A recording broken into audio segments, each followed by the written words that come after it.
大家好，歡迎收睇54集09講嘢之你是我的啊！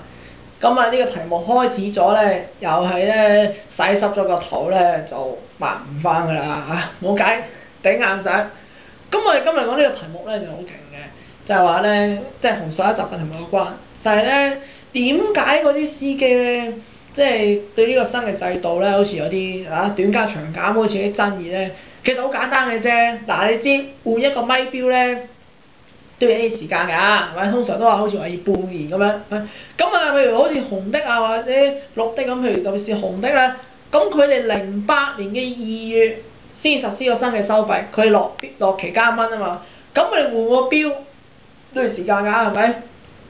啱啱換完錶冇耐，你哋就話要短加長減啦，係咪？咁你咪玩嘢啊，大佬，係咪？即係個錶都用個新錶都用唔夠1年，你又要同我換個新嘅，係咪？咁你呢個心態梗係唔順啦，係咪？條友梗係唔鋸啦，係咪？好正常嘅啫。咁所以而家你見到啲紅的仲掛住換算錶，有咁出奇啊？係咪？你見到個唔掛嘅仲驚啊？話俾你聽，有時我同你講啊，真係好似中六合彩咁樣㗎。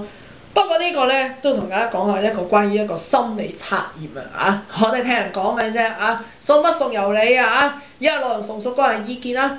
咁佢咁講嘅，佢就話你其實中唔中意啊？搭的士嘅時候咧，仲係用緊嗰個換算表嘅咧啊，俾啲時間俾大家諗下先。咁佢話其實都冇計㗎嘛，係咪有時咧你知啦？擺明居馬動個換算表出嚟，你都知啊。有啲唔係噶嘛，有啲好中意收圍個換算表啊嘛。點知一睇，梗係啦，你短途嘅梗係攞個換算表出嚟啊嘛，加啊嘛。長途嘅梗係收圍換算表啦，係咪啊？咁減啊嘛，大佬係咪？梗係收圍換算表，貪你唔識嘛，尤其是啲外國人啊，佢鬼知啊香港的士咁收錢咩？係咪？所以咧都係嗰句，快啲換咗咪表去把啦，係咪？嗱。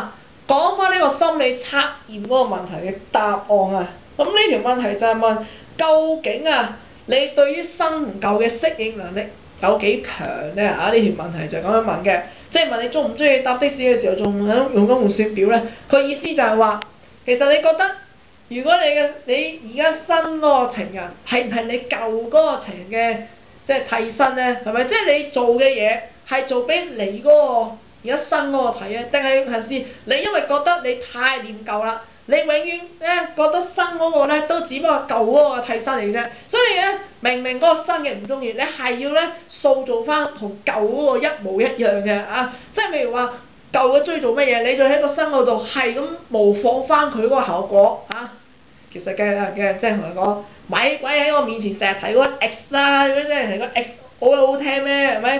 即係啊嘛，我就係我。佢就係佢，所以佢話咧呢啲都幾驚，即係成日提咗以前嗰個，所以咁明白有時啲女仔點解咁驚咧？個男仔成日收埋以前女朋友啲嘢咧。其實放心，我係冇嘅，因為我未拍過拖，所以唔使驚，我會收埋啲舊嘢啊，搞出嚟都落去的士嗰度，真係好嘢。好啦，今集時間就差。